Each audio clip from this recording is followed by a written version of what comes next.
तो आज के सेशन को स्टार्ट करते हैं। आज का फर्स्ट क्वेश्चन आपके सामने ये बच्चा वाला रहा, हीट एंड वर्क आर, क्योंकि हीट एंड वर्क के बारे में पढ़ चुके हैं तो आपको बताना ये दोनों का दोनों क्या होता है। आपका इंटेंसिव प्रॉपर्टीज होता है, ये दोनों एक्सटेंसिव प्रॉपर्टी होता है, पॉइंट फंक्शन होता है या फिर पाथ फंक्शन होता है। बताइएगा, आंसर करिएगा, ठीक है। चलिए जल्दी से बताइए।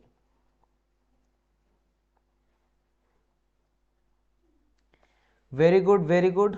और बच्चे कोई फटाफट बताओ। चलिए ठीक है। और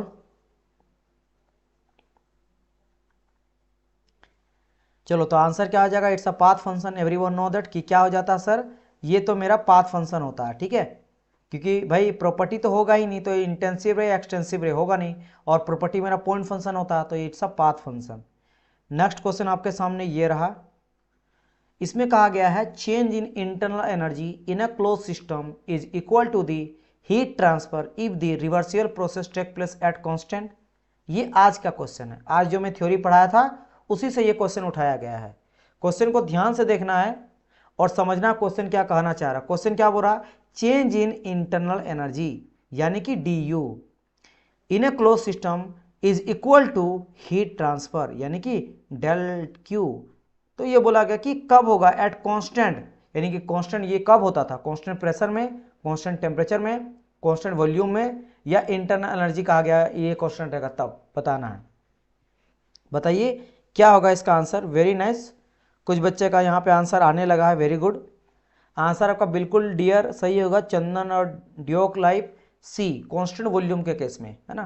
क्योंकि हम लोग क्या देखे थे, कांस्टेंट वॉल्यूम को अगर वर्क डन का बात करूंगा तो वो तो हो जाता आपका जीरो, है ना। अगर यही मैं फर्स्ट लॉ ऑफ थर्मोडायनेमिक्स को यूज करता हूं तो डेल क्यू इक्वल टू हो जाता है D U plus del W, तो वर्क डन जीरो हो गया, तो यहाँ पे ऑटोमेटिकली क्या होगा, heat equal to internal energy आ जाता है। और यहीं से आपका डी यू निकला था, याद होगा आप लोग को, क्या U equal to M C V D T, याद है यू वी, 6 चक्का वाला यू वी कनेक्शन आप लोग को याद होगा। चलिए नेक्स्ट, मैंने आपको लास्ट में बताया था ये रिलेशन भी, ratio of two specific heat of air is, दो स्पेसिफिक हीट, एयर का दो स्पेसिफिक हीट होता है, एक क्या होता है सीपी, एक होता है सीवी। तो ये बोला गया कि सीपी अपॉन सीवी, तो मैंने आपको बताया था सीपी अपॉन सीवी को क्या बोलते हैं, वही पूछा गया है। इसी को तो बोलते हैं एडियाबेटिक इंडेक्स गामा। तो आपको गामा का वैल्यू पूछा गया था, किसके लिए, एयर के लिए। और मैं आपको डायरेक्ट एयर के लिए आपको बता चुका हूं वैल्यू कितना होता है। और वैसे मैं आज ही थ्योरी जब मैं लास्ट पढ़ाया था तो आपको बताया था कि एयर के लिए सीपी का वैल्यू क्या होता है एंड सीवी का वैल्यू क्या होता है। तो उन दोनों का रेशियो भी निकालो, घुमा फिरा के आपका आने वाला क्या 1.41, बिल्कुल करेक्ट, डी नंबर, है ना। चलिए वेरी नाइस, है ना। चंदन, हिमांशु, सुबोध बिल्कुल करेक्ट है, डी हो जाएगा, वेरी नाइस। चलिए next, what is the work done for constant volume process. देखो वही बच्चा वाला क्वेश्चन, कांस्टेंट वॉल्यूम के केस में मेरा क्या होता है, वर्क डन, ये आपको यहां पे पूछा गया है। चलिए बताइए क्या हो जाएगा।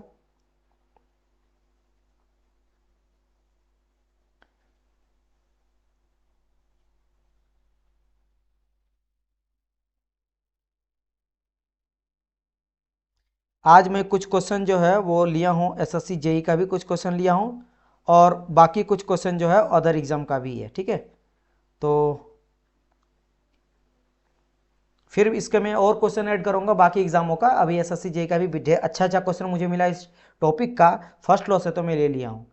चलो आंसर क्या जा रहा है यहाँ पे, 0B, बिल्कुल सही जवाब है, बिल्कुल बी सबस है सभी का, जैसे ड्यूक, चंदन, सरफराज, रूपेश, है ना। डी क्यू आई, बिकॉज वही पी डी भी, तो चेंज इन वॉल्यूम होता है V2 माइनस V1, ये बोला कांस्टेंट वॉल्यूम ना, तो ये जीरो तो कंप्लीट जीरो। चलिए, total heat of a substance is also known as, भाई हीट को तो डेल क्यू कहते हैं, लेकिन इसको और क्या कहते हैं, एंट्रोपी, एंथैल्पी, इंटरनल एनर्जी, या फिर क्या, लेटेंट हीट,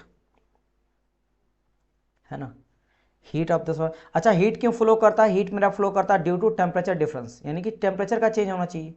तो internal energy the function of temperature only, जैसे हम लोग जानते हैं, इस पर डिपेंड करता है, राइट।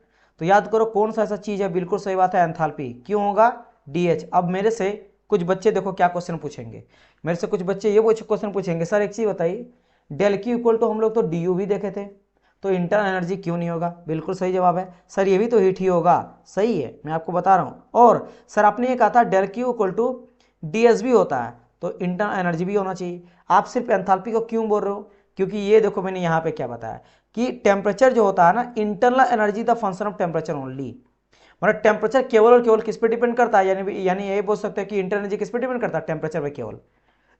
लेकिन अब इंथैल्पी का अगर आप जानते हो तो H होता है U प्लस पी वी। तो ये ना एंथैल्पी मेरा इंटरनल एनर्जी यहाँ पे डिपेंड कहीं ना कहीं करता है, और इन दोनों का वैल्यू हम लोग कांस्टेंट लेके चलते हैं। इस केस में इन दोनों का मल्टीप्लाई जो होता है, दोनों अलग अलग वैल्यू इसका कांस्टेंट होता है, इसीलिए आपका एंथैल्पी लेके चलते हैं। ठीक है, चलिए नेक्स्ट क्वेश्चन कहा गया है हीट एब्जॉर्ब और रिजेक्शन ड्यूरिंग द पॉलीट्रोपी। तो पॉलीट्रोपी के केस में हीट एब्जॉर्ब या रिजेक्शन बेसिकली हीट ट्रांसफर, यानी कि डेल क्यू क्या हो जाता है in case of polytropic. Polytropic process आप लोग को याद होगा P V power N equal to constant, that is your polytropic. इसमें बताइए क्या हो जाएगा। मैंने कहा था आप लोग को याद होगा, है ना, एक इक्वेशन मैंने कहा था, फिर मैंने कहा था आपका वर्क डन होता पॉलीट्रोपिक का, याद है क्या था।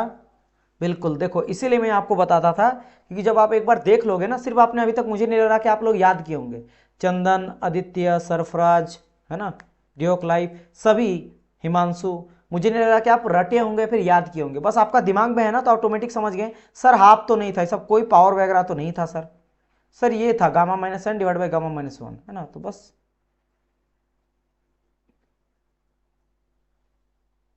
सी। तो आंसर क्या आ जाएगा मेरा, C will be the correct answer. समझ गए, तो this that will be the correct answer, यहां पे ये वाला हो जाएगा।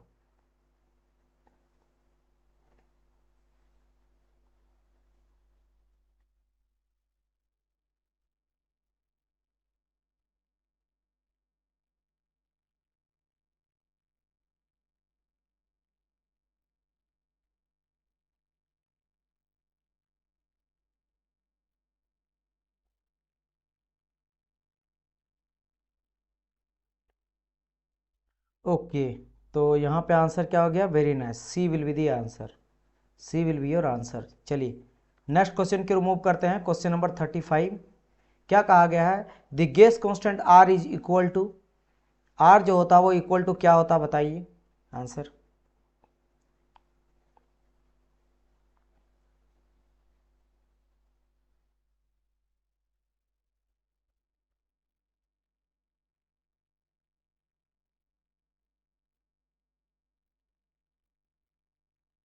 यस, हम लोग देखे थे मेयर्स इक्वेशन, मैंने कहा था जहां आर का हम लोग निकाले थे सीपी माइनस सीवी, क्या निकाले थे, CP minus C, different between the two specific heat. वहीं सीपी माइनस सीपी का और एक रिलेशन होता है, CP upon CV equal to gamma भी लेके चलते हैं, क्या लेके चलते हैं, गामा भी हम लोग लेके चलते हैं। क्लियर, ये दो रिलेशन देखने को मेरे को मिलता है, where CP is greater than CV, मैंने आपको बताया था।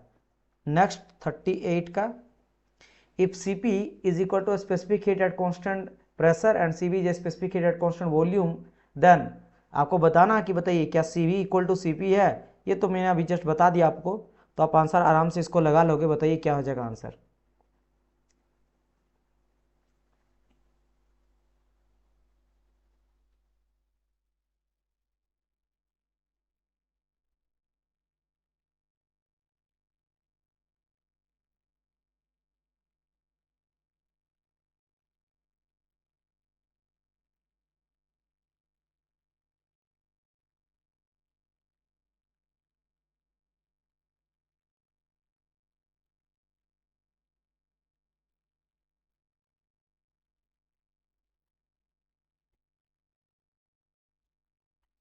Very good, answer will be your Cp आपका ग्रेटर होता है डियर, यहाँ पे कोई डी बोल रहा है, डी क्यों बोल रहे हैं, सी, यस, सी सभी का करेक्ट आंसर है। ठीक है, बिल्कुल, आदित्य, ड्योक, ठीक है, हिमांशु, सुबोध, सरफराज, बिल्कुल करेक्ट है। नेक्स्ट क्वेश्चन चलते हैं, what is the fundamental unit of enthalpy. मैं एक बार ही बताया था, चलो फिर भी मैंने कहा था इसका बेसिक आप एनर्जी का निकाल लेना, एनर्जी जैसे हीट एनर्जी, वर्क एनर्जी, ये दो के बारे में हम लोग जानते हैं। तो एंथैल्पी एनर्जी होता तो वर्क आप निकाल लो, काम बन जाएगा आपका। तो वर्क होता फोर्स इंटू डिस्प्लेसमेंट, राइट, यानी कि न्यूटन मीटर। और इसका अगर आप डायमेंशन देखोगे तो M L T minus two and length, तो M L two T minus two, ये क्या हो जाएगा आंसर ए। ठीक है, क्योंकि न्यूटन का सबको पता है ना, न्यूटन इक्वल टू क्या आता है, फोर्स अपॉन एरिया होता है, राइट है ना। Newton equal to force upon area, वही बात है, न्यूटन बेसिकली होता है फोर्स का, या फिर ऐसे निकालो ना, सॉरी मैं क्या कर रहा हूँ यहाँ, फोर्स इक्वल टू, क्योंकि फोर्स का यूनिट होता है, force equal to mass into acceleration, तो मास का केजी, ये मीटर पर सेकंड स्क्वायर, डायमेंशन निकले M L T minus two, automatic आपका ये निकल जाएगा, मीटर का लेंथ हो जाएगा, सेकंड का टी हो जाएगा और मास का एम हो जाएगा, तो आंसर आपका ये मिल गया है ना। वही मैंने करा, डायरेक्ट यहाँ लिया है और मीटर का एल लिया है, ठीक है। नेक्स्ट क्वेश्चन कहा गया during a process on a close system it's internal energy increase by twice.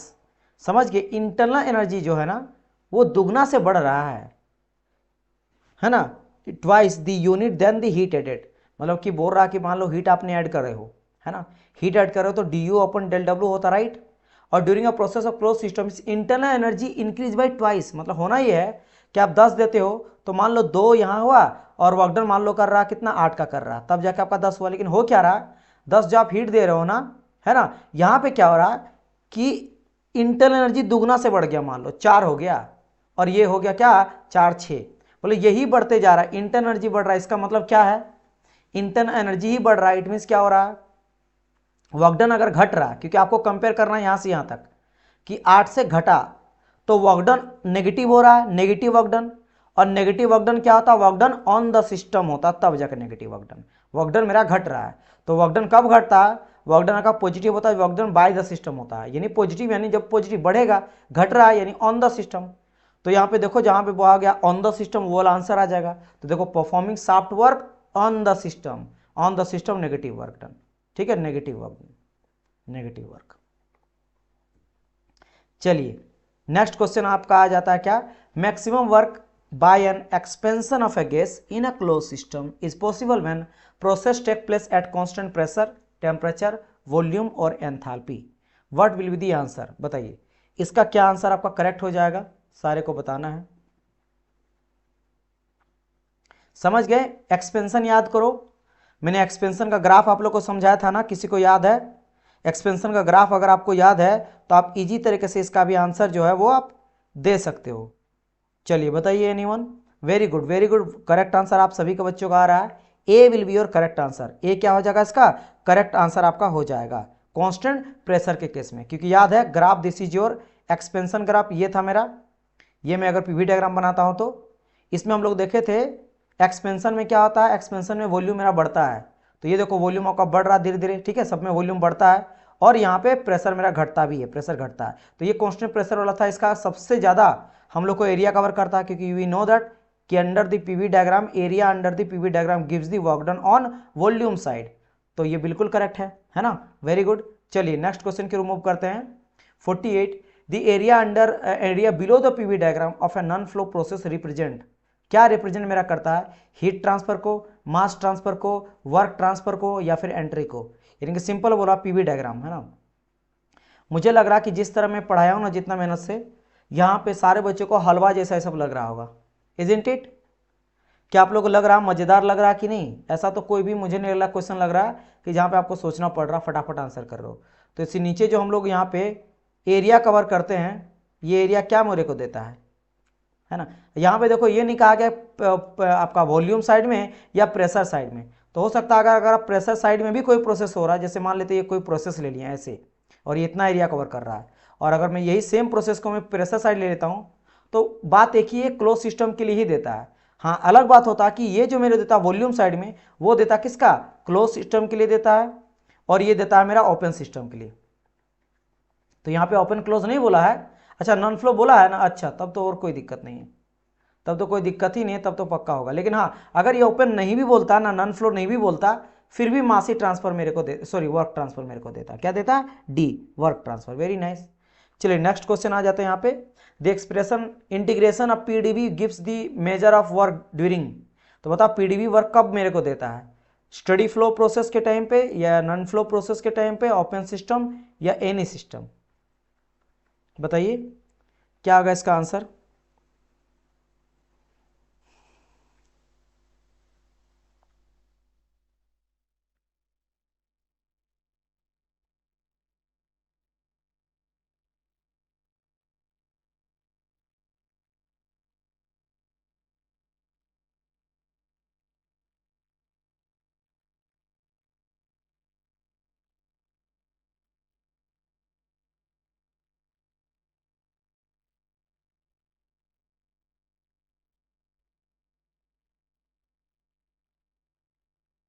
Answer किसी का आया? Very good very good, B will the answer, non flow. ये बात करा क्लोज का, because as you know that work done in case of non flow का बात करेंगे हम लोग।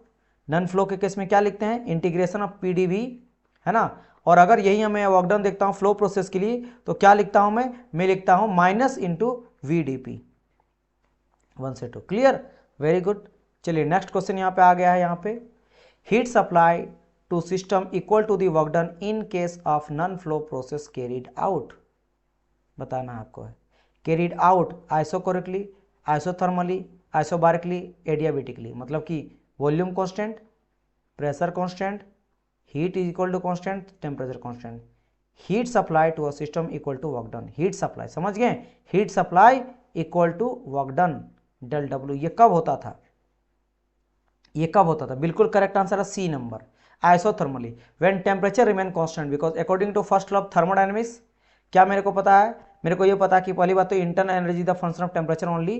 तो जब मेरा टेम्परेचर, क्योंकि बोल रहा है आइसोथर्मली, तो यानी कि टेम्परेचर कांस्टेंट है, तो इंटरनल एनर्जी भी कांस्टेंट होगा, यानी कि dt अगर मेरा यहाँ पे कांस्टेंट है तो du भी कांस्टेंट होगा, यानी जीरो होगा, राइट, दोनों। तो उस केस में हम लोग लिखेंगे del Q equal to D U plus del W.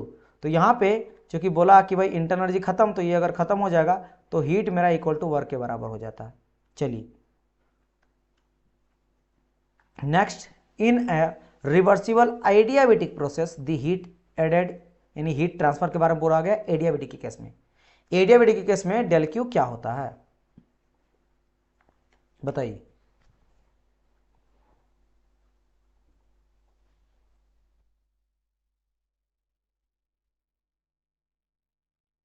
बिल्कुल करेक्ट है dear, very nice very nice, answer will be your A number, क्योंकि एडियाबेटिक में ही डेल क्यू तो जीरो हो जाता है, फिर आगे जाना ही क्यों, राइट। जहाँ पे हम लोग देखे थे कि जो वर्क डन मेरे को मिलता है वो माइनस डी यू मिलता है, नेगेटिव वर्क करना पड़ता है तब जाके, इसीलिए हम लोग देखे थे, इसे क्वेश्चन भी आया था, इसे कहा गया था ऑन द शाफ्ट वाला, राइट। चलिए ये क्वेश्चन एक अच्छा क्वेश्चन है, एक न्यूमेरिकल टाइप का क्वेश्चन है।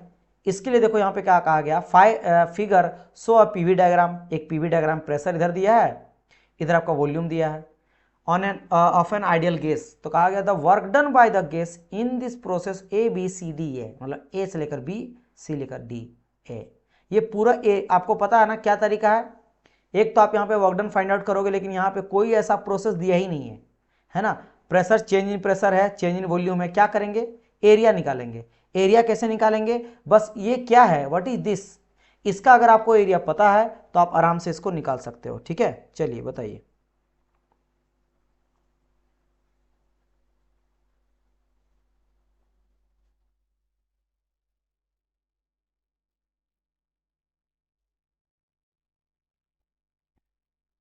तो क्या हो जाएगा इसका answer? Very nice very nice.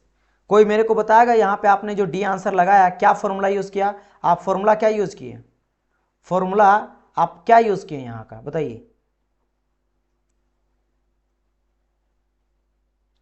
Formula क्या किए आप, यूज कौन सा किए? मैं जानना चाहता हूँ कि आपने कैसे इसको बनाया, है ना।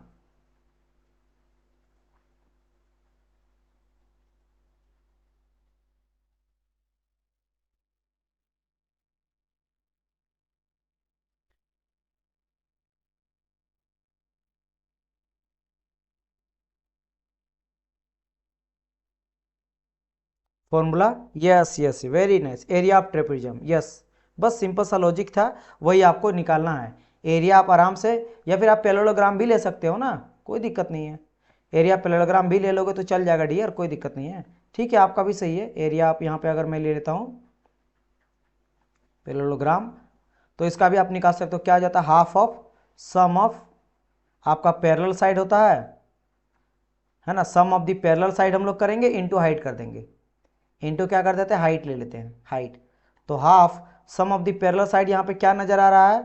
अगर आप पैरेलल पैरेलल साइड देखोगे तो देखो बी एंड सी डी है ना, क्या है आपका आ जाएगा A B and C D, और हाइट के जगह में क्या, हाइट आपका सी बी है, राइट, यानी बी सी सी डी जो बोल लो, तो सी एंड बी है, यही है, यही है। तो हाफ आ जाएगा, ए बी का वैल्यू क्या है, ए से लेकर बी का वैल्यू यहाँ पे डिफरेंस 2v माइनस वी, यानी वी, और सी एंड डी, तो 3v में से v गया तो 2v बचेगा, राइट, तो 2v एंड हाइट क्या आ जाएगा, इंटू हाइट, हाइट आपका सी एंड बी, तो यहाँ पे क्या आ जाएगा टू पी माइनस पी यानी पी आ जाएगा। तो कुल मिला के क्या निकल जाएगा यहाँ पे हाफ 3v और p, तो यहाँ से देखो 3/2 यानी क्या क्या आएगा 1.5 pv, आंसर आपका डी नंबर। तो आप तरीका बहुत है। एरिया देखो, एरिया जब आ जाएगा तो आप अपने ऊपर है। हाँ बिल्कुल आप ये भी कर सकते हैं, जैसे देखो यहाँ पे सरफराज बोला, आप कई तरीका अपना सकते। देखो यहाँ पे ये आपके हाथ में, आपको एरिया निकालना है, आप कुछ भी मान के करो या कुछ भी मान के करो। जैसे यहाँ पे देखो सरफराज बोल रहे area of triangle plus square, हाँ बिल्कुल ये देख सकते हो, ये मैंने एक स्क्वायर बन गया और एक ट्रायंगल मेरा बन गया। तो कोई बच्चा अगर ऐसा भी करेगा, इस तरह से स्टूडेंट कोई करेगा कैंडिडेट्स, तब भी सही है। एक आपका स्क्वायर है, एक आपका ट्रायंगल है, दोनों का एरिया साफ करो, हाँ अपनी मन है, कैसे भी कर सकते हो, इट्स अप टू यू, है ना, इट्स अप टू यू, आप कर सकते हो कैसे भी। चलिए नेक्स्ट क्वेश्चन बढ़ जाते हैं, यहाँ पे आ जाते हैं 56 की ओर। क्या कहा गया था, area of specific heat at constant pressure to the specific heat at constant volume for the triatomic gas is 1.8, 1.3, 1.6, 1.4। बताइए क्या होगा इसका आंसर। चलो इसके लिए मैं आपको इस क्वेश्चन को जानबूझ के इसलिए रखा था क्योंकि देखो गामा का वैल्यू आपको एयर के लिए पता है कि होता है सर 1.41, और ये सेम होता है गामा का वैल्यू एंटी नाइट्रोजन के लिए भी 1.4 ही लेके चलते हैं। अब ये ना आपका गामा का वैल्यू जैसे आपका होता है ट्राई एटोमिक का भी क्या होता है, ट्राई एटोमिक गैस का भी होता है आपका गामा का वैल्यू। इसके अलावा गामा का वैल्यू आपका मोनो एटोमिक क्या होता है, मोनो एटोमिक का भी होता है, सबका मैं आपको बता दे रहा हूँ। एंड गामा का वैल्यू होता है डाई एटोमिक गैस, ये सबका होता है। ट्राई एटोमिक में क्या आ जाता है, गामा का वैल्यू हो जाता है 4/3 जो कि आता है 1.33 के आसपास। इसके अलावा मोनो एटोमिक की जो गामा का वैल्यू होता है वो होता है 5/3, तो वैल्यू आ जाता है 1.67 के आसपास। और डाई एटोमिक के लिए गामा का वैल्यू होता है 7/5 जिसका वैल्यू होता है 1.4। इसलिए डाई एटोमिक, देखो नाइट्रोजन डाई एटोमिक है ना, समझ गए। ऑक्सीजन एयर को भी हम लोग वही 1/4 लेके चलते हैं, डाई एटोमिक इतना आ जाता है। और एयर का तो आपको पता ही है, मैं बता ही दिया हूँ, है ना, एयर का पता है। तो नाइट्रोजन भी क्या आ जाता है, डाई एटोमिक ही आ जाएगा, है ना। मोनो में केवल एक रहता है। अच्छा यहाँ से एक क्वेश्चन और एक बनता क्या है कि बता एडियाबेटिक इंडेक्स का वैल्यू सबसे ज्यादा किसका होता है ना, मोनोएटॉमिक ट्राइएटॉमिक, तो याद रखना आपका सबसे ज्यादा रहता मैक्सिमम किसका, मोनोएटॉमिक का, उससे कम डाई का, उससे कम ट्राई का। जैसे आपका बढ़ते जा रहा है ना एटम्स, वैसे वैल्यू एडियाबेटिक इंडेक्स का घटते जा रहा है। तो यहाँ पे पूछा गया था the ratio of specific heat, वही बात है क्योंकि गामा इक्वल टू होता है CP/CV, तो सेम है constant to the specific volume for the triatomic. तो ट्राइएटॉमिक के लिए क्या होता है 1.3, तो answer will be your B number, समझ गए। अब यहाँ से ये 3 क्वेश्चन आपका बन जाएगा, मैक्सिमम वाला 4 क्वेश्चन बन जाएगा, बाकी आप आराम से समझदार हो बना लोगे। एयर के लिए भी नाइट्रोजन में बता ही दिया मैं। चलिए नेक्स्ट क्वेश्चन आपका है एक अच्छा सा न्यूमेरिकल में, 1-2 न्यूमेरिकल भी बनाना चाहिए आप लोग को। चलिए बताइए आंसर क्या आ जाएगा, क्या बोले 56 का बी, हाँ बिल्कुल करेक्ट है डियर। चलिए इस न्यूमेरिकल को देखते हैं कितने बच्चे सॉल्व करते हैं। It's a very good question और इट्स वेरी इजी क्वेश्चन, ऐसा नहीं है कि ये बहुत टफ है कि आप लोग से बनेगा नहीं। इजी तरीके से you can solve this question, you have to just use your concept जो अपनों में पढ़ाया हूँ उसको अगर आपको याद है तो बस आपको यहाँ क्या करना, पुट द वैल्यू और गेट द आंसर करना है। पहले गिवन डाटा लिखो, फिर देखो उसमें क्या लगेगा, क्या पूछा गया और आंसर आपका आ जाएगा। बताइए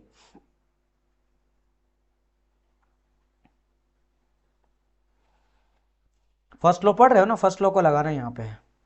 और यहाँ पे माइट भी आंसर यहाँ पे कोई ना मिले, ये कोई बड़ी बात नहीं है कि आंसर नहीं मिलेगा, है ना। आंसर चलो ABCDE में मैं आपको दे देता हूँ कितना, 310 किलो जूल पॉजिटिव। F में मैं दे देता हूँ 320 kilo joule F sorry G में -320 किलो जूल, ऐसे कुछ। वेरी नाइस, क्या बात है, ऑटो मैकेनिकल आपका बिल्कुल करेक्ट आंसर है ना, वेरी गुड। दीपक आपका भी बिल्कुल करेक्ट है 320। अच्छा पॉजिटिव या negative, Deepak Kumar and auto mechanical, क्या पॉजिटिव आया है या नेगेटिव आया ये बताओ। आपका पॉजिटिव वैल्यू आया है नेगेटिव आया, ये भी बताना बहुत इंपॉर्टेंट है, बताइए। वेरी गुड डियोक लाइफ, वेरी नाइस, वेरी गुड। देखो क्या बोला गया, एक सिस्टम है has a 4 kg of fluid, mass कितना दिया है सिस्टम का, कोई गैस है जो 4 kg है, फ्लूड है, कोई फ्लूड लिया है, गैस भी हो सकता है, जिसका CV दिया है, स्पेसिफिक हीट कांस्टेंट वॉल्यूम का वैल्यू कितना दिया है, CV का वैल्यू 0.8 दिया, ठीक है। दैट एक्सपेंड कर रहा है, एक्सपेंड यानी फैल रहा है, ऑब्वियसली बात है, फैलेगा तो वॉल्यूम बढ़ेगा, है ना। इन अ फ्रिक्शनल पिस्टन इनिशियल आपका दिया प्रेशर इतना, और देखो प्रेशर सेम है, प्रेशर सेम है, तो भाई साहब जब आप एक्सपेंड कर रहे हो तो प्रेशर घटना चाहिए, प्रेशर सेम दिया है भाई, कोई बात नहीं। तो हम लोग यहाँ पे लिख देते हैं कि अच्छा देख लेते हैं क्या दिया है, इतना मेरा टेम्परेचर यहाँ पे देख सकते हो घट रहा है, और ऑब्वियसली एक्सपेंड करेगा तो टेम्परेचर भी ड्रॉप करेगा, टेम्परेचर घटा है, प्रेशर बस इसका कांस्टेंट है PU2। अब देखते हैं प्रेशर का यूज भी करेंगे तब ना, आखिर पूछा गया है। और T1 यहाँ पे दिया है 200 एंड T2 यहाँ पे दिया है 100, इतना तो गिवन है। कहा गया what is the net work in kilojoule if no heat transfer, यानी कि बोला ये गया कि हीट मेरा 0 है, तो बताओ वर्क डन मेरा क्या हो जाएगा, ये आपसे यहाँ पे पूछा गया है। तो हम लोग क्या करेंगे, बिना सोचे समझे, भाई मेरे को हीट दिया है, वर्क डन के बारे में बोल रहा है, तो फर्स्ट लो लगाएंगे, है ना, क्योंकि फर्स्ट लो में ये दोनों चीज का यूज होता है, that is called del Q equal to DU plus del W। अब यहां पे बात करते हैं, हीट तो मेरे को 0 दिया है, हीट तो हो गया 0, ये अगर 0 हो जाएगा तो क्या बचेगा, वर्क डन जो भी मेरा आएगा वो तो माइनस इंटरनल एनर्जी आएगा, क्या आएगा, माइनस आपको DU देखने को मिलेगा। अब DU इक्वल टू क्या होता है सर, याद होगा आपका mCV/dt, इसीलिए तो सारा वैल्यू दिया है। अब देखो मास का वैल्यू दिया है आपको 4, है ना, CV का वैल्यू कितना दिया है 0.8, 0.8, और dt यहाँ पे टेम्परेचर डिफरेंस है, तो टेम्परेचर डिफरेंस कितना बन रहा है 200 माइनस 100 यानी 100, और ये माइनस में था तो इसका कंप्लीट आप करोगे, नीचे 10 जाएगा, ये से इससे कट जाएगा, तो देखो 8 चौके 32, 320 आपको मिलेगा क्या किलो जूल, और ये नेगेटिव में मिला, इसीलिए आंसर क्या था आपका था -320 में माइनस था, पॉजिटिव नहीं डियर, नेगेटिव होगा, नेगेटिव आपने आंसर सही पहले करा था, बाद में आप कर रहे हो, है ना। दीपक बिल्कुल करेक्ट है, negative, negative will be the answer, negative 320 यानी ये आपका आंसर हो जाएगा, समझ गए, क्योंकि DU जब आप करोगे तो नेगेटिव आएगा, क्योंकि डेल Q 0 हो गया ना, समझे। यहां देखो ना आप, जब आप मैं यहाँ पे डेल W निकालूंगा, डेल W निकालूंगा और DU को उधर ले जाऊंगा तो नेगेटिव आएगा ना, तो ये तो नेगेटिव आएगा, जो भी DU निकाले तो DU जो निकलेगा तो नेगेटिव आएगा, समझिए, इसलिए नेगेटिव में लिया हूं। चलिए नेक्स्ट क्वेश्चन की रिमूव करते हैं, और एक आपको न्यूमेरिकल देता हूँ, इसका मैं फॉर्मूला बताता हूँ, एक फॉर्मूला होता है, मैं आपको पहले बता देता हूँ, नहीं तो बाद में आप बोलेंगे सर ये आपने बताया नहीं है। होता क्या है, अगर मान लो कोई बोलेगा कि गैस है, इस गैस ए गैस का कुछ एटॉमिक मास है और एक बी गैस है जिसका अलग एटॉमिक मास है, तो दोनों का बोलेगा वर्क डन कितना किया है, अगर एटॉमिक मास इतना इतना है तो एक फॉर्मूला ये होता है कि work done by A divide by work done by B, जो भी गैस रहेगा, इज इक्वल टू होगा एटॉमिक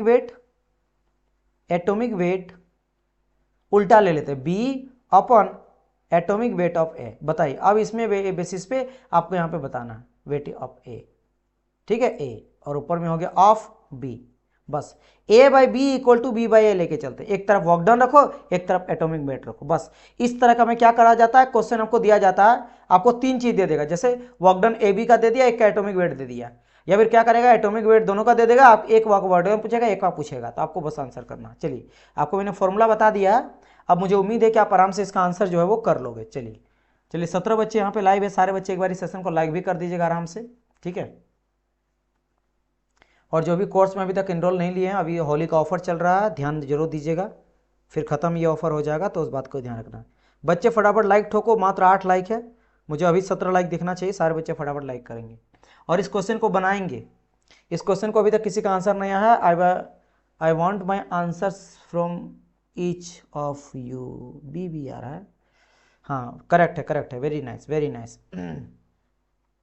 वेरी गुड, क्योंकि यहाँ पे देखो क्या कहा गया, ए एंड बी दो गैस था जिसका एटॉमिक वेट आपको दिया गया 28 and 44, atomic weight A and B का दिया गया था ना, एटॉमिक वेट दिया गया यहाँ से, ए का दिया कितना है 28, बी का कितना दिया गया 44, और क्या कहा expand constant pressure through the same temperature range the work done of the two, तो बस ये रेशियो काट देना है, इसको कटिंग करेंगे 11 से, इसको कटिंग करेंगे 7 से, तो बस दिस इक्वल टू दिस हो जाता है ना, तो 11/7 इक्वल टू यही आपका आ गया 44, बस सिंपल, ठीक है, इक्वल होता है, तो आंसर आपको मिल गया 38 का वी। वेरी गुड सुबोध, सुलभ शक्ति सर, प्रीवियस क्वेश्चन में चेंज इन टेम्परेचर नेगेटिव होगा ना, एक सेकंड, नहीं डिफरेंस होता है ना डियर, देखो कहा गया इनिशियल टेम्परेचर आपका 200 था, फाइनल टेम्परेचर ये है। जब भी टेम्परेचर डिफरेंस निकालेंगे तो बड़ा से में से छोटा को घटा लेते हैं, डिफरेंस लेके चलते हैं, ठीक है। तो यहाँ पे आपको इनिशियल टेम्परेचर दिया गया था T1 आपको दिया गया था 200, है ना, 200 दिया गया था। T2 आपका दिया गया था कितना 100। तो आप बोल सकते हैं, आप बोलेंगे sir ji dt equal to हम लोग करते हैं final temperature minus initial temperature, तो यहाँ पे माइनस आ जाएगा, राइट। लेकिन नहीं, हम लोग हमेशा इस तरह का जब डिफरेंस दिया रहेगा ना तो आपको डायरेक्ट लेना है कि 100 का चेंज दिया, दैट्स इट। समझ गए, शायद इसी में आप कंफ्यूज हुए होंगे रुपेश, लेकिन नहीं, टेम्परेचर डिफरेंस आपको लेके चलना है यहाँ पे, ठीक है। जब तक ये ना बोला जाए कि टेम्परेचर डिक्रीज हो रहा है, इस तरह से कहा जाए, पूरा का पूरा चेंज बोलेगा कि मैं बता, इस क्वेश्चन में कहां पे अगर आपको नेगेटिव लेना है, अगर आपको दो टेम्परेचर दिया है फिर तो आप उसको बीच का डिफरेंस लेके चलोगे। लेकिन अगर क्वेश्चन में गिवन रहेगा कि temperature decrease by 100 degree centigrade, इसका मतलब पता क्या दिया है, एक ही आपको 100 दिया ना, इसका मतलब क्या बोल रहा है कि dt है, dt दिया है -100, चेंज इन टेम्परेचर बोला है, डिक्रीज हो रहा है यानी कि था कुछ और घट के इतना हुआ, तो ये बोला है। ये टेम्परेचर इंक्रीज बाय तो आपको 100 ले लेना ऐसे। लेकिन और अदरवाइज अगर आपको 2 दिया रहेगा तो उसके बीच का डिफरेंस क्रिएट कर लेना। और वैसे क्वेश्चन में भी कभी कभार ये चीज़ रहता है आपको क्या करना है, लेकिन फिलहाल यहाँ पे तो ऐसा ही है। कभी कभार कुछ ऐसा आ जाता है क्वेश्चन जहाँ पे थोड़ा देखने का जरूरत है, तो मैं बताऊंगा ऐसा क्वेश्चन अगर आएगा तो। फिलहाल आपको इस तरह का क्वेश्चन में ऐसे लेना है। अभी और क्वेश्चन बनाएंगे टेम्परेचर रिलेटेड, आपको समझ में आ जाएगा जो भी कंफ्यूजन आपको लग रहा है। चलिए यहाँ पे क्वेश्चन को देखिएगा क्या कहा गया है, it is propose to make a direct heat to,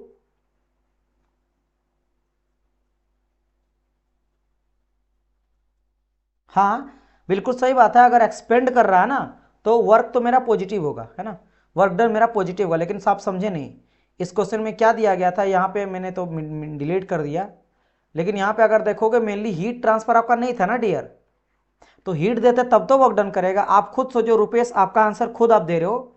जब तक एक चीज़ मेरे को बताओ, आपको पता है कि वर्क डन कोई सिस्टम कब करता है, हीट दोगे तब ना। अगर मैं हीट ही ना दूं, जीरो कर दूं, तो कहाँ से वर्क डन करेगा। अब ये जो वर्क डन करेगा किसके वजह से कर रहा है, मैं आपको बहुत बार एक्सप्लेन भी करा है। अब ये वर्क डन अगर करना चाहेगा तो क्या होगा, del W equal to minus D U, या फिर D U equal to minus del W, यानी कि इस इंटरनल एनर्जी के वजह से, क्योंकि इसके अंदर भी टेम्परेचर की वजह से इंटरनल एनर्जी है, इसके वजह से वर्क डन कर रहा है, तो नेगेटिव ही तो वर्क डन होगा ना। आप बात समझ आया, हीट देंगे तब तो पॉजिटिव बोलेंगे, चाहे एक्सपेंशन करे कुछ भी करे। एक्सपेंशन में कोई काम कर रहा है भाई, हीट ही नहीं दे रहे हैं तो इंटरनल एनर्जी का यूज कर रहा, तो उधर ले जाएंगे तो वर्क तो नेगेटिव हो जाएगा। चलिए सुलभ शक्ति का ऑप्शन आ रहा है यहाँ में B, got it sir, yes. चलिए ओके, इसको बताइए क्या होगा आंसर।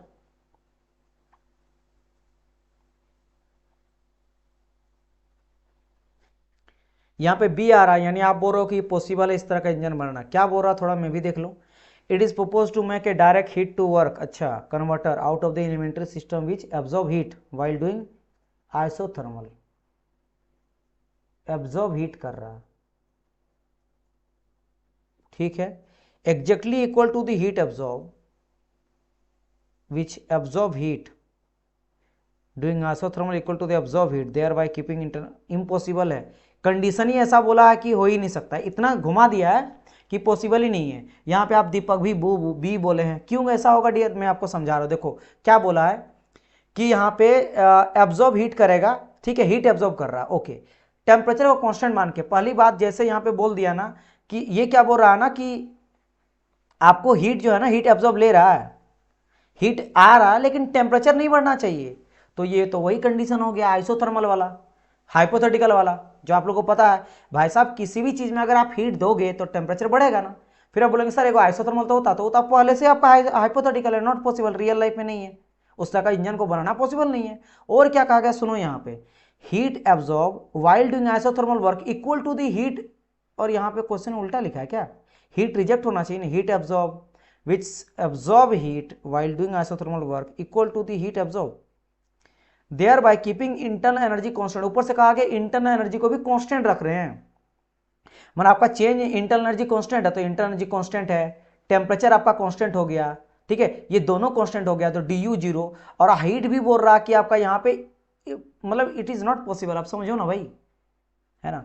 हाँ ठीक है, आप यहाँ पे कहा सरफराज बोल रहे क्वासी स्टैटिक प्रोसेस, तो dear quasi static process possible cycle है क्या, तो सच अ सिस्टम या such a engine is it possible और नॉट, खुद बोलो नहीं ना। तो पॉसिबल कैसे? डी ऑफ लाइफ आप बी क्यों बोल रहे हैं? नॉट पॉसिबल ना। Quasi static process practical life था, प्रैक्टिकल सिस्टम था, प्रैक्टिकल इंजन था। हम लोग क्या बोले थे? इस तरह का इंजन या सिस्टम पॉसिबल नहीं है इन प्रैक्टिकल लाइफ, कहा था ना मैंने? नहीं ना। तब फिर डे ऑफ लाइफ समझ आ गया, जो भी बी बोले थे समझ आ गया, दीपक समझ आ गया, है ना? समझो क्वेश्चन को, समझो, क्या पता ये क्वेश्चन आ जाए और इसी क्वेश्चन से आप 1000 बच्चे से आगे हो जाओ, कोई कुछ नहीं कह जा सकता। ओके, हाँ ठीक है। चलिए next, first law of thermodynamics बताइए। अब क्वेश्चन आ गया तो बता ही दीजिए इसको भी।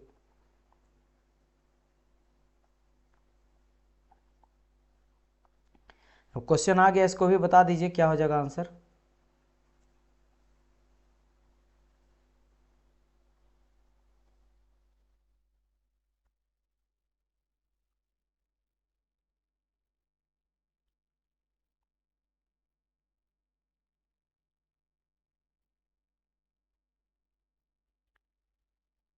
Very good. चलिए, और सारे बच्चे, क्या बात है 15 बच्चे लाइव हैं। वैसे लाइव आप लोग घट जा रहे हो।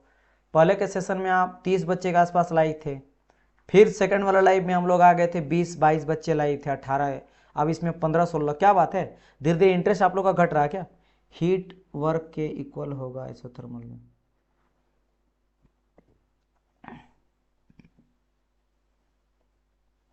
हीट वर्क के इक्वल होगा, क्या बोलना चाह रहे हैं आप बोल रहे हीट वर्क के इक्वल होगा ना?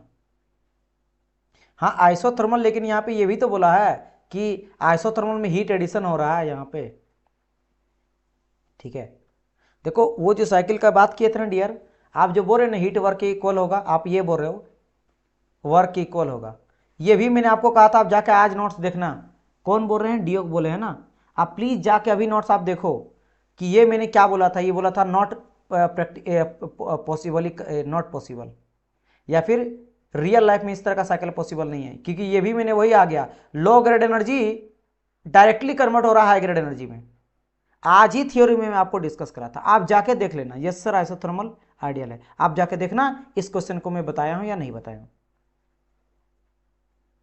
Sir 141 violate Kelvin Planck statement, हाँ वो तो अभी फिलहाल पढ़ाई नहीं है, अभी सेकंड लॉ नहीं पढ़ा है। वेरी नाइस रुपेश, शायद आपका मैकेनिकल ब्रांच होगा इसीलिए आप उसके बारे में डिस्कस कर रहे हैं। उसको तो अभी पढ़ाई नहीं है ना, तो इसलिए बाकी को समझ नहीं आएगा, जब डिस्कस करेंगे तब। चलिए, इसके बारे में कोई आंसर नहीं दे रहा, डी बिल्कुल सही भैया होगा, क्योंकि देखो enable the determine change in internal energy, बिल्कुल डी के बारे में मेरे को पता चलता है, यहीं से पता चला था। Does not help to predict whether the system goes or not undergoes a change, मतलब इसका मतलब क्या बोल रहा है ना, जैसे कोई सिस्टम है और हम लोग क्या करते हैं ना, लो टेम्परेचर से भी हीट को निकालते हैं और वर्कडन करवा के हीट को बाहर भेजते हैं हाई टेम्परेचर में। ये आपको लग रहा है नॉर्मल काम, लेकिन ये बहुत ही हार्ड काम है। ये जो मैं ड्रॉ कर दिया ना, ये पॉसिबल ही नहीं है। सर लेक्चर 3 नंबर डाल दीजिए। Lecture 3 sir I am from civil, अच्छा वेरी नाइस। तो फिर आपको सेकंड लॉ के बारे में कैसे पता है डियर? वेरी नाइस, तब तो बहुत अच्छी बात है। राज बोल रहे लेक्चर 3 डाल दिए। कौन सा लेक्चर 3 का बात कर रहे हैं, मुझे समझ नहीं आ रहा है। सारे लेक्चर तो है ही, ऐप में बात कर रहे हैं क्या डियर आप? अच्छा खैर, ये मैं क्या बोला, देखो यहाँ पे सेकेंड लॉ जब मैं आपको पढ़ाऊंगा उसमें क्या होता है, दो तरह का इंजन होता है। जैसे एक इंजन क्या होता है, यहाँ से T1 से हीट को हम लोग दिए और देने के बाद ये वर्क डन किया और फिर कुछ हीट को ये रिजेक्ट कर देता है, कहाँ पे? T2 में। तो इसको हम लोग बोलते हैं क्या? इसको कहते हैं हम लोग हीट इंजन। क्या कहते हैं? हीट इंजन कहते हैं। और इसको कहते हैं रेफ्रिजरेटर, ठीक है? अब देखो क्या होता है, ठीक है मैं उसके बारे में बात करूंगा, ठीक। अब देखो क्या है, यहां पे क्या हो रहा है, आप आग के पास जाके खड़ा रह रहे हो, तो ये एक चीज मेरे को बताओ, आप आग के पास खड़ा रहते हो तो क्या होता है, हीट आपकी ओर आता है ना, क्योंकि हाई टू लो आता है, राइट? मैं अगर बोल रहा हूं कि आपसे हीट जाएगा आग की ओर, आप और ठंडा हो जाएगा आपके पास, पॉसिबल है? नहीं, लेकिन ये पॉसिबल कराते हैं हम लोग कहां पे? यहां पे देखो, वही तो कर रहे हैं। यहां पे देखो लो टेम्परेचर है और ये मान लेते हैं आपका क्या इन्वायरमेंट है, बाहर का दुनिया है, आपके घर के बाहर है। ये क्या है? घर का बाहर है, बाहर। और घर का बाहर में ये गर्मी का दिन है, क्या है? समर टाइम है। समर टाइम में बहुत गर्मी है और ये आपका फ्रीजर है। फ्रीजर में आपने क्या करा, पानी को डाला जो कि पहले से ही ठंडा है 10 डिग्री सेल्सियस, लेकिन आपको इसको करना 0 डिग्री आइस बनाना है। तो हीट को वहां से बेचारा निकाला, कंप्रेसर काम किया और इन्वायरमेंट छोड़ दिया जहां पहले से गर्मी था, तो कर दिया ना वो काम, उल्टा काम कर दिया। लेकिन हाँ, ये कब हुआ? जब वर्कडन करना पड़ा, इसलिए देखो यहाँ पे क्या है, work done on the system है, यानी यहाँ पे कौन सा वर्क, नेगेटिव वर्क हो रहा है। तो ये सब जो, अब देखो यहाँ पे क्या आ रहा है, यहाँ बिल्कुल सही है, हाई टेम्परेचर से हीट को लिया, काम किया और हीट को रिजेक्ट किया, सही बात है, हाई टेम्परेचर से जहाँ हाई हीट है वहीं से लिया, तो ये बिल्कुल सही है नेचुरली, इसलिए मुझे वर्क डन पॉजिटिव यहाँ मिलता है। ये सब कहाँ पता चलता है, ये सभी हम लोग को सेकेंड लॉ में पता चलता है, फर्स्ट लॉ में तो नहीं पता चलता, इसीलिए does not help to predict whether the system will go or undergo change, ये नहीं बताता, बस ये बताता कंजर्वेशन ऑफ एनर्जी की हीट से वर्क बना सकते हैं। उल्टा क्या होगा या नहीं होगा वो ज़्यादा कुछ नहीं बताता, और कैसे कहाँ से क्या करता है ये सारा चीज़ नहीं बताता। Third, does not enable to determine change in entropy, entropy तो सेकंड लॉ यानी ऑल ऑफ दिस, ये बिल्कुल नहीं बताता है। ऑटो इंजन, ऑटो इंजन कहाँ से आ गया Indrajit, auto auto auto auto के बारे में पढ़ना चाहते हो, ऑटो तो आपका ऐसा हो जाता है ना, auto cycle, this one is your auto cycle, है ना, जहाँ पे क्या होता है वॉल्यूम कांस्टेंट में हीट का रिजेक्शन भी करते हैं और वॉल्यूम कांस्टेंट में हीट का एडिशन भी करते हैं, दो होता है एडियाबेटिक प्रोसेस जिसको बोलते हैं रिवर्सिबल एडियाबेटिक, एक होता है एक्सपेंशन, एक होता है कंप्रेशन, ये पीवी डायग्राम है, राइट। प्रो आपका चूंकि पावर प्रोड्यूसिंग साइकिल है तो क्लॉकवाइज चलता है, इसका टीएस डायग्राम कुछ बन जाता है इस तरह से, ठीक है। खैर यहाँ पे आप लोग का ये आईसी इंजन का टॉपिक है, मैं यहाँ पे नहीं बोलना चाहूँगा, लेकिन टेंशन ना लो, पूरा का पूरा थर्मोडाइनमिक्स को मैं इस तक खिला दूंगा ऐसे करके ना कि लाइफ भर नहीं भूलोगे, कि बहुत बारी करवाए हैं। खैर चलिए इस क्वेश्चन पे आ जाइए। As per first law of thermodynamics when any system confined with boundary is carried through a series of operation such that final stage is the same as the initial state, then क्या हो जाएगा answer, यहाँ बताइए।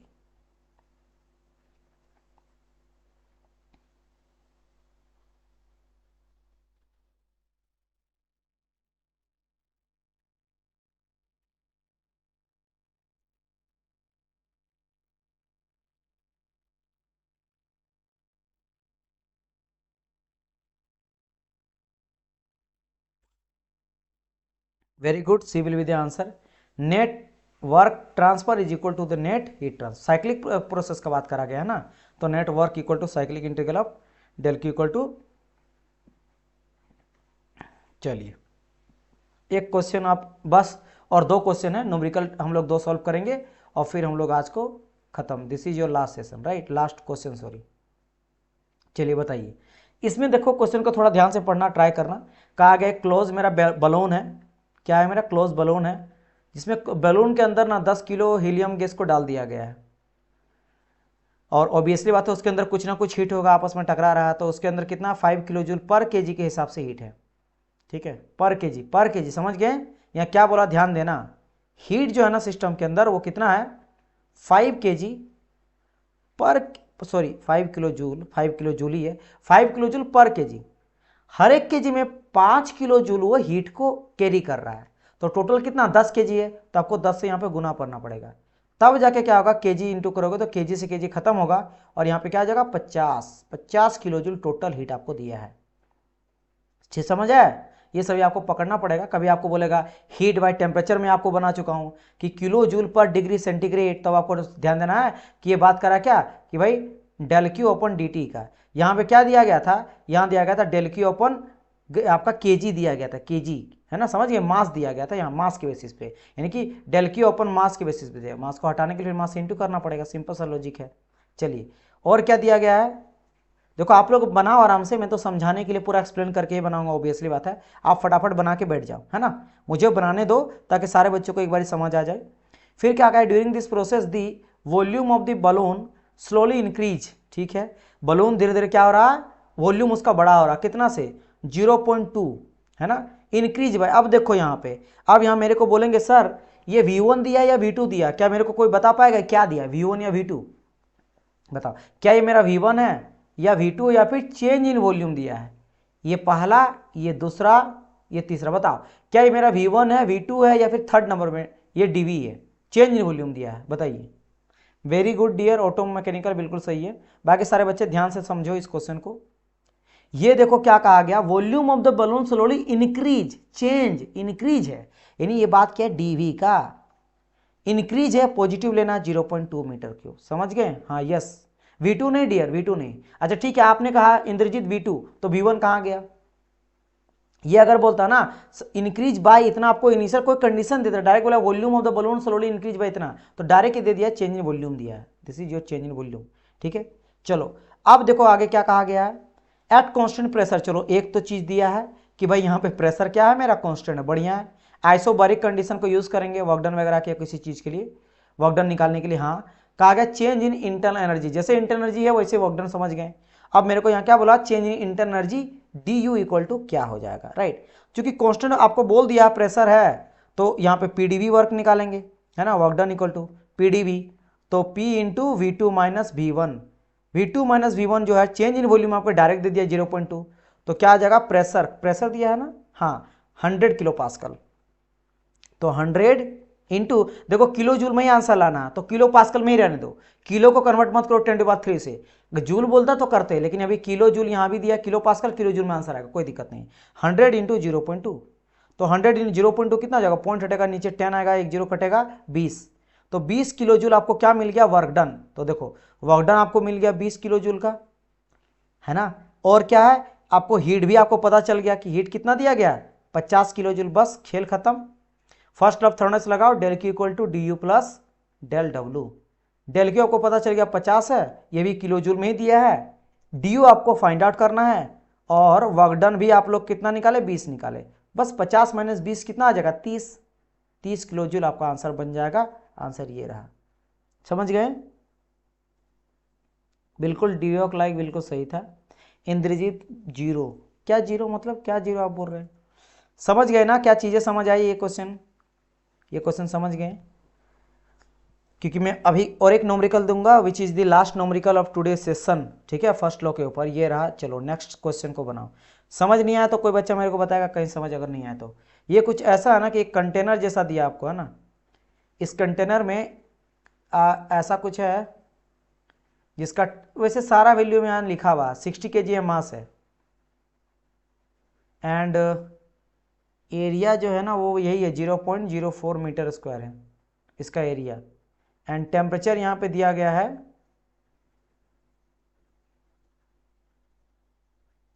Temperature है क्या है भाई यहाँ, मुझे समझ नहीं है, चलो कोई नहीं, ये सारा कुछ यहाँ पे दिया गया है। अच्छा, टेम्परेचर दिया 70 डिग्री सेंटीग्रेड, हाँ यही सब है कि मैं, हाँ वैसे भी बोल सकते हो कि इनिशियल जीरो, मतलब इस तरह का कभी रहेगा तो चेंज इन वॉल्यूम आप ले सकते हो, ज़्यादा दिमाग मत लगा ना। इनिशियल वॉल्यूम आप ये बोल सकते हो, हाँ ये भी ले सकते हो, वेरी गुड। एक सेकंड, हाँ यहाँ पे मान लो किसी को अगर इनिशियल वॉल्यूम लेना ही है तो इंक्रीज कर रहा है ना, तो मान लेते हैं कि इनिशियल वॉल्यूम आपका जीरो है, इसलिए मैं उसको लिया ही नहीं था। चलो ये कर सकते हो कि सर डायरेक्ट इंक्रीज करा तो इनिशियल वॉल्यूम जीरो था और फाइनल वॉल्यूम इसका 0.2 है, तो चेंज इन वॉल्यूम निकालेंगे क्या, फाइनल माइनस इनिशियल, तो 0.2 V2 माइनस V1, तो 0.2 माइनस जीरो, तो घुमा फिरा के 0.2 आएगा। जब भी इस तरह का रहेगा आपको चेंज वॉल्यूम ले लेना है, जीरो होता तो उसको लो ना लो कोई दिक्कत नहीं। इसको बनाइए क्या हो जाएगा,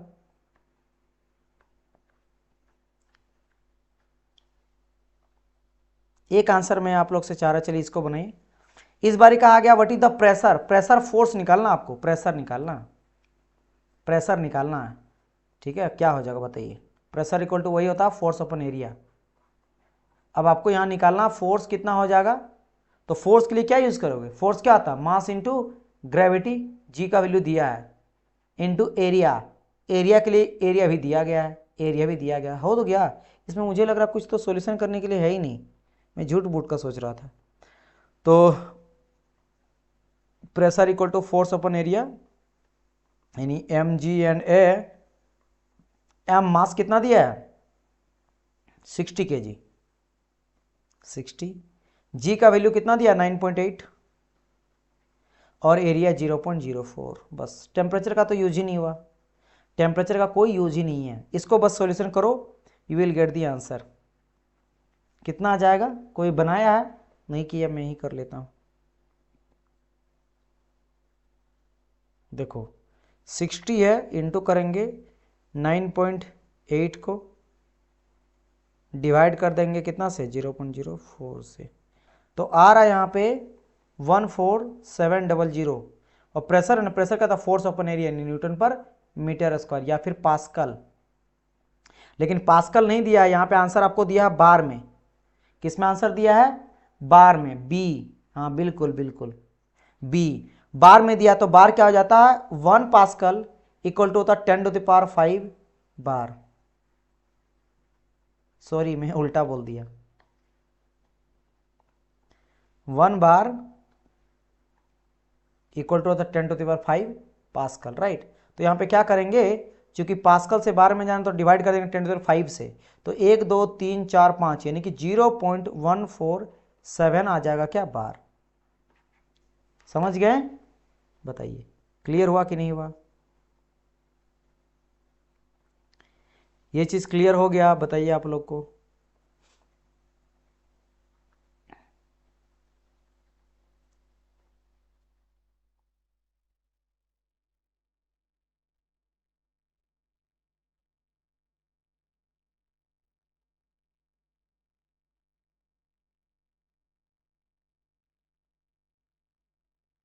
बी, यस, हाँ बी आंसर है। मैंने ऑप्शन अभी तक नहीं लगाया हूँ, ऑप्शन लगा देते, ठीक कर देता हूँ। बी डायग्राम सर हॉरिजेंटल है। क्या डायग्राम हॉरिजेंटल है?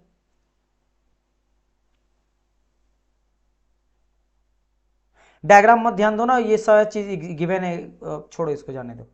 सारा गिवन था तो झूठ मूठ का डायग्राम देख के कोई फायदा नहीं। चलो इस क्वेश्चन को लास्ट हम लोग क्वेश्चन डील कर लेते हैं। If two liquid are different temperature, मान लो दो लिक्विड है, इसका टेम्परेचर T1 है, इसका टेम्परेचर T2 है, are at different temperature are mixed, इन दोनों को मिक्स कर दिए है ना। मिक्स मतलब एक साथ डाल दिए, मतलब समझ लो कोई बकेट है, इसमें T1 और T2 दोनों ही लिक्विड को डाल दिए, ठीक है। ये पहला लिक्विड था और ये दूसरा लिक्विड था, लिक्विड 1 2, दोनों को मिक्स कर दिए। तो फाइनल टेम्परेचर जो मेरे को मिलेगा, कोई फाइनल टेम्परेचर मिलेगा, वो लिक्विड का मिलेगा, वो obtain bye 0th law, first law, second law, third law. आप देखते हैं कितना बच्चा यहाँ पे गलती करेगा। सर टेम्परेचर का कोई यूज नहीं हुआ, बिल्कुल बिल्कुल टेम्परेचर का कोई यहाँ पे यूज ही नहीं है, बस आपको डराने के लिए दे दिया और कुछ नहीं।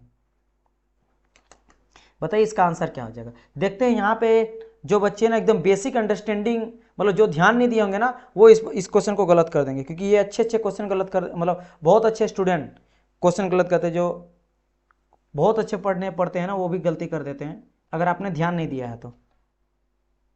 Very nice, very good. और सारे को यहाँ पे आंसर करो, 10 जो बच्चे लाइव लास्ट बचे हैं, और सारे लाइव तो लाइक कर दिए ना सेशन को? क्या सबने सेशन को लाइक कर दिया है?